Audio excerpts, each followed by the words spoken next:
MSP declare नहीं सुनिश्चित किया जाए। इस तरह की गालियां तो ग्राम सरपंच भी और ग्राम पंचायत के मेंबर भी नहीं इस भाषा का प्रयोग करते हैं जो एक सांसद पार्लियामेंट में बोल रहा है। लेकिन सरकार को भी ये समझ लेना चाहिए कि कुंठा कितनी बढ़ गई है। बेकारी और बेरोजगारी की वजह से बच्चे कितने फेडअप हो गए हैं, कितने परेशान हो गए हैं और इस तरह के कठोर कदम उठाने के लिए मजबूर हैं। वो 6 बच्चे नहीं हैं, ये 6 लाख बच्चे। नमस्कार, मैं ब्यूटी गिरी और आप देख रहे हैं नेशनल दस्तक। आज जो देश के हालात हैं और इस देश में किसानों के जो हालात हैं वो किसी से छुपा नहीं है। किसान आज आत्महत्या करने को मजबूर है, लेकिन सरकार सिर्फ दावे कर सकती है, वादे कर सकती है, उस पर अमल नहीं कर सकती। और इसी मुद्दे पर बातचीत करने के लिए मौजूद है किसान नेता। सर, क्या कहेंगे आज जो किसानों की हालिया हालात बने हुए उस पर क्या कुछ कहेंगे? देखिए, अभी ये कर्नाटका और तमिलनाडु के किसान आए और इनका जो इशू हमारा है कि लागत पे लाभकारी मूल्य की जो मांग हमारी सरकार से है कि एमएसपी डिक्लेयर नहीं सुनिश्चित किया जाए। एमएसपी जो डिक्लेयर हो उस पे बाजार खरीदने के लिए बाध्य हो, वही इशू लेके ये यहाँ पे आए। देश भाषा और फसलों में बटा हुआ है। हम सरसों पैदा करते हैं उत्तर भारत में, ये दक्षिण भारत में नारियल पैदा करते हैं। इसमें पश्चिम में मूंगफली पैदा होती है। तो हर क्षेत्र की फसल चक्र अलग है। ये नारियल के खोपरे को लेके आए, जो सूखा नारियल होता है, खोपरा बोलते हैं उसको। ये किसान और इनकी पीड़ा ये है कि वहाँ पे खोपरे को नेफेड के माध्यम से 10% जो इनका प्रोड्यूस है उसको खरीदा जाता है और खरीदने के बाद वही बाजार में बेच दिया जाता है उसे, जिससे किसान का लाभ होने की बजाय किसान घाटे में जाता है, क्योंकि बाजार में सब्सिडाइज रेट करके वो बाजार में व्यापारियों को बेच देते हैं। नेफेड के लोग 5,000 में खरीदा, 4500 में बाजार में बेच दिया। कंपटीशन में जो किसान के पास 90% उनका सामान बचता है कृषि का, नारियल का उत्पादन, वो वहाँ उसको खरीदने वाला नहीं मिलता है। उसका रेट इतना गिर जाता है कि लागत भी नहीं आती है। इनका ये कहना है कि नारियल जो है, वो जो नारियल लेती है, नेफेड लेती है, उसको क्रैश करके ऑयल में कन्वर्ट किया जाए और पीडीएस के माध्यम से उसको सप्लाई किया जाए, ताकि उसकी प्रॉपर यूटिलिटी हो और बाज़ार में जो भाव गिराया जा रहा है सरकार के नेफेड के माध्यम से, सरकार के माध्यम से, वो रुक जाए और किसान बच जाए। तो आज किसान हर राज्य में इसी तरह की समस्या से हम जूझ रहे हैं। तो वही हमारी लड़ाई है कि एमएसपी को कानूनी गारंटी दी जाए और पॉलिसी। सरकार पर अगर सवाल उठाएं तो देश में तमाम मुद्दे हैं, लेकिन सरकार से अगर सवाल किया जाता है सरकार निलंबित कर देती है, बर्खास्त कर देती है, पुलिस का एक्शन होता है, रेड पड़ता है। और हालिया में जो एग्जाम्पल आया है कि सदन में चूक पर सवाल किया गया तो सदन से सांसदों को निलंबित कर दिया गया। वहाँ पे वो भी सांसद है जो वहाँ पर मौजूद ही नहीं था। ये लोग इमरजेंसी 1975 की बात करते हैं और आज भी ये कांग्रेस को कोसते हैं, उस टाइम की सत्ता को कोसते हैं कि कांग्रेस ने इमरजेंसी लगा के देश में प्रजातंत्र का गला घोंट दिया था। उन्होंने तो डिक्लेयर इमरजेंसी लगाई थी, तो गला घोंटने का प्रयास किया था। यहाँ तो अघोषित इमरजेंसी आज देश में लगी हुई है और आम आदमी की आवाज़ तो सवाल ही नहीं कोई उठा दे। आज जो सांसद आवाज़ उठाते हैं उनको पार्लियामेंट से निलंबित किया जाता है, उनके घर पे ईडी के छापे लगवाए जाते हैं। मीडिया के माध्यम से जो प्रेस के जो लोग हैं, पत्रकार जो हैं और बड़े बड़े वरिष्ठ पत्रकार हैं, उनको उठा के जेलों में डाला हुआ है। मतलब आप क्या है, प्रजातंत्र का चौथा स्तंभ जो है वो उसके पीछे दलील भी दी जाती है कि कुर्सी का अपमान कर रहे हैं सभापति, अगर कुछ बोल रहे हैं तो सुनो, हंगामा मत मचाओ। नहीं, बेसिक ऐसा नहीं है। अपमान क्या है? अब वो कह रहे हैं कि डिबेट होनी चाहिए, कोई इशू है, डिबेट होनी चाहिए। सांसद का काम क्या है? कोई भी देश में कोई भी इशू होता है उसके लिए डिबेट करने की मांग करें। ये तो अनडेमोक्रेटिक नहीं है। अगर स्पीकर इतना थोड़ा सा भी सेंसिटिविटी है और वो प्रजातंत्र के प्रति उसके दिमाग में कोई सम्मान है तो उसको डिबेट कराने में दिक्कत क्या? डिबेट करा लेनी चाहिए।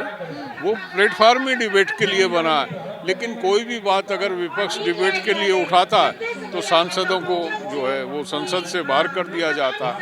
यही डिक्टेटरशिप है और ये प्रवृत्ति जो है वो देश के प्रजातंत्र के लिए अच्छी नहीं है। लेकिन सभापति जो होते हैं वो किसी भी पार्टी से एफिलेटेड नहीं होते, वो निष्पक्ष होते हैं। लेकिन यहाँ पर दिख रहा है कि सभापति जो है किसी न किसी पार्टी की तरफ झुका हुआ है। नहीं, सभापति तो बिल्कुल सत्तारूढ़ पार्टी के एक कर्मचारी के तौर पे काम कर रहे हैं, लीडर के तौर पे भी नहीं।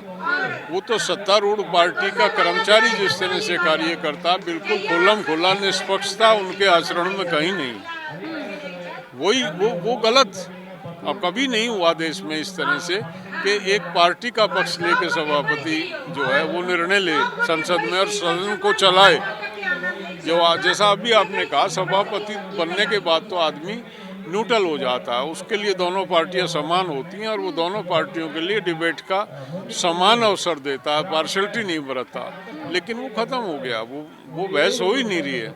वो एक गुणवत्ता जो हमारी पार्लियामेंट की थी, एक गरिमा जो हमारी पार्लियामेंट की बहस की थी, वो एक सड़क छाप होकर रह गई। अब सदन में खुलेआम गाली भी दे दी जा सकती। वही मैं कह रहा था। आपने देखा एक सांसद हैं, इस तरह की गालियां तो ग्राम सरपंच भी और ग्राम पंचायत के मेंबर भी नहीं इस भाषा का प्रयोग करते हैं जो एक सांसद पार्लियामेंट में बोल रहा है। और दुनिया देख रही है, दुनिया हंस रही है कि ये हिंदुस्तान की संसद जिसमें इस तरह के चरित्र हैं और इस तरह का उनका व्यवहार है, तो ये बहुत ही शर्मनाक। लेकिन तब सभापति मौन रहे। ये शर्मनाक है। सभापति तो मैंने बताया एम्प्लॉय की तरह से काम कर रहे हैं। वो पार्टी के नेता की हैसियत से, पार्टी के नेता की हैसियत से भी काम करें तो शायद कोई निर्णय ले लें।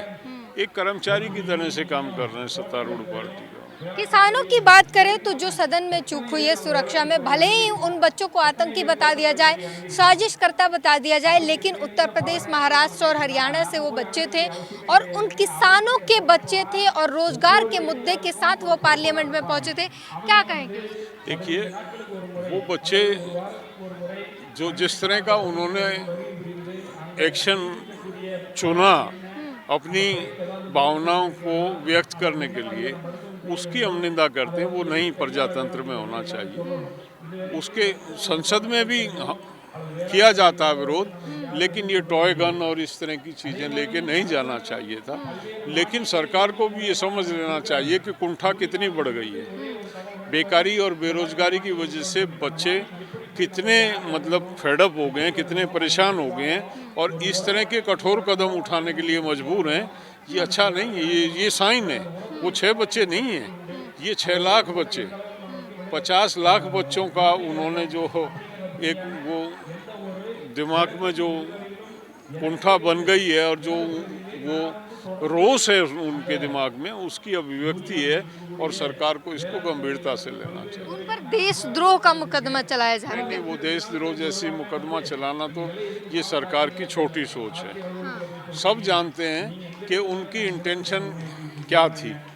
उनकी इंटेंशन ध्यान आकृष्ट करने की थी, ये सबको पता। सत्तारूढ़ के लोग भी जानते हैं और देश का 140 करोड़ का में जो भी विवेक रखता है उनको सबको पता कि उन बच्चों की इंटेंशन किसी को नुकसान पहुंचाना नहीं थी। तरीका गलत है, नहीं करना चाहिए। कोर्टी है, संसद है, संसद का मान सम्मान, हमारी कानून का मंदिर है, वो रखना चाहिए था। उसके और तरीके डेमोक्रेसी में होते हैं। ये टॉय गन और ये उसमें कोई गैस लेके इस तरह से जाना ये निंदनीय है। लेकिन देशद्रोह जैसी धारा का नहीं है। बड़ा दिल दिखाते हुए उन बच्चों का भविष्य में ध्यान में रखते हुए सरकार को उनको जो है बड़ा दिल रखते हुए माफ़ कर देना चाहिए। सर, ये सांसदों के निलंबन के बाद एक सवाल बहुत तेजी से उठ रहा है। पहले भी उठ रहा था लेकिन अब ज़्यादा हो गया है। जिस सांसद के पास के थ्रू वो घुसे थे अंदर सदन में, उन्हें निलंबित क्यों नहीं किया गया, ये सवाल उठ रहा है। देखिए, ये भी मैं उस मांग से सहमत नहीं हूँ। इस देश की परिपाटी है, आपने भी पास बनवाए होंगे, मैंने भी पास बनवाए हैं, और क्षेत्र के लोग आते हैं, पास बन जाते हैं, सांसद उसमें देख लेता है कि मेरे क्षेत्र का रहने वाला है, वो गांव एड्रेस प्रूफ वगैरह क्षेत्र के दिए और बन जाता है। वो कोई उसके पास ऐसी एजेंसी नहीं है कि किसी के दिमाग को रीड करके कोई पास बनाए। उसको क्या पता क्या होने जा रहा, क्या नहीं होने जा रहा। तो ये कोई, मैं इसको उचित मांग नहीं मानता कि उनको बर्खास्त कर देना चाहिए। तो आपने सुना किस किसी से भी बन सकता था, कोई भी बना सकता था, ABCD कोई भी बना सकता था, ऐसी प्रैक्टिस है। उन्होंने कोई ऐसा नहीं किया कि बहुत बड़ा अपराध कर दिया, वो गलत है। तो जाहिर तौर पर जिस तरीके से सदन में चूक हुई, उसके बाद उन बच्चों पर जो वहां पर गए थे उन लोगों पर अब कार्रवाई चल रही है, और उसके बाद सदन में सवाल पूछा गया तो विपक्ष पर कार्रवाई हुई और सभापति ने 15 सांसदों को निलंबित कर दिया और इस पर घमासान मचा हुआ है, राजनीति तेज हो गई है। पूरी बातचीत पर अपनी प्रतिक्रिया जरूर दीजिए। कैमरामैन आशीष के साथ ब्यूटी गिरी, नेशनल दस्तक। नेशनल दस्तक की आपसे गुजारिश है कि अगर इसको बचाना चाहते हैं तो नेशनल दस्तक को सब्सक्राइब करने के लिए रेड कलर के सब्सक्राइब बटन को दबाएं, फिर बेल आइकन की घंटी दबाएं। नेशनल दस्तक को बचाने के लिए बहुत जरूरी है कि हर खबर को शेयर करें, लाइक करें, कमेंट जरूर करें।